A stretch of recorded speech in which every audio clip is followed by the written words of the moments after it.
അടുത്തത് exercise number 4 ആണ്. ഇതിന്റെ front view, top view, side view എങ്ങനെ വരും നോക്കാം.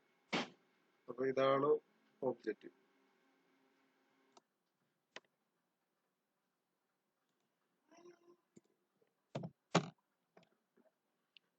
അപ്പൊ ഇതിന്റെ ഫ്രണ്ട് വ്യൂ നമുക്ക് ഇങ്ങനെ വരും.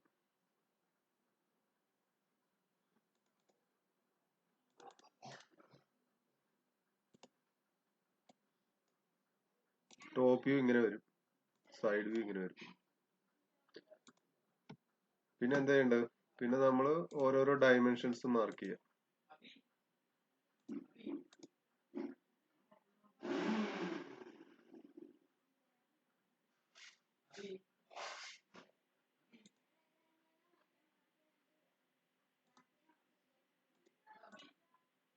ഇത് ഡയമീറ്റർ ആണ് കേട്ടോ. ഡയമീറ്റർ സിമ്പിൾ കൊടുക്കണം.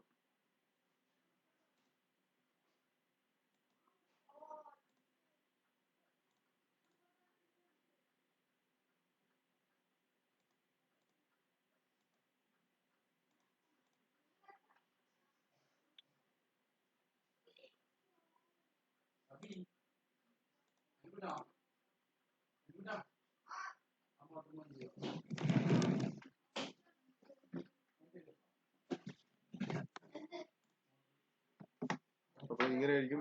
ഇത് വരയ്ക്കണ്ട. ഇത് front view, top view, side view.